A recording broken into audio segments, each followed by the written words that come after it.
drug benefit? So I think that the role of government in healthcare is to play the role necessary to ensure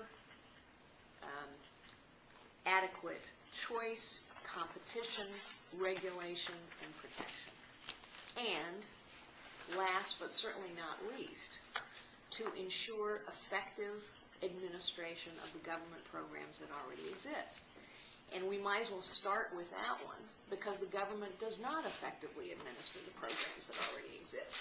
If it did, you would have California being adequately compensated for the number of Medicaid participants it has on its rolls, instead of getting shortchanged year after year after year. So the government isn't playing its current role efficiently and effectively, and in my mind, we should have started with that.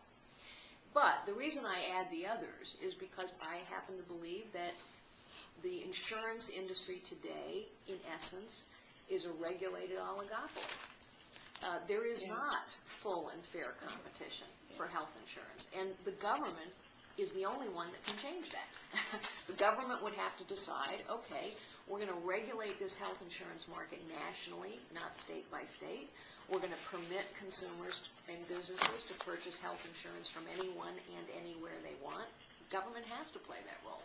Sadly, they choose not to.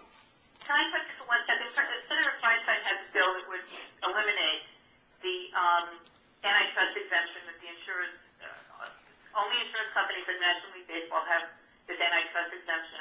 Feinstein wants to eliminate it for health insurance companies. Do you agree with that? Well, yes, but it's not the whole answer. I mean, it's one thing. To me, her proposal comes from the point of view that insurance companies must be evil, therefore let us punish them by getting rid of these antitrust exemptions. That's fine in and of it as far as it goes, but it doesn't fix the real problem, which is let's create robust competition and choice across this nation for consumers and businesses. So to me, it's sort of half a loaf. It's probably a good political move. It says we're beating up on the insurance companies, but it actually doesn't do anything, I don't think, as I understand it, to create more robust competition and choice for consumers and businesses who desperately need it. And the prescription drug, the prescription drug benefit package by President Bush.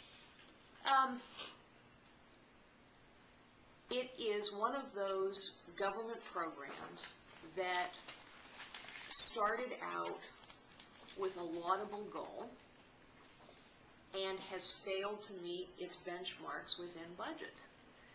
So one of the things that I feel really strongly about is we have, and one of the things that would be my top priorities as a senator, is we have to have people in Washington who are prepared to ask the tough questions about how is money getting spent, who is accountable for making sure it gets spent wisely and well, and please let's have a little transparency about how the money flows.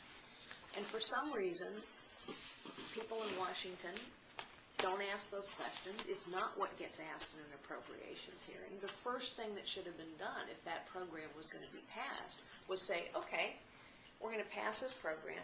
Now, each and every year, the head of this program is going to come before a Senate committee and explain how they're administering it, what are their metrics, what are their targets, what are their goals, are they meeting them or are they not? I think that lack of accountability and performance monitoring is one of the reasons why taxpayers are so disgusted, because it's not the way the rest of the world works, and it ought to be the way Washington works.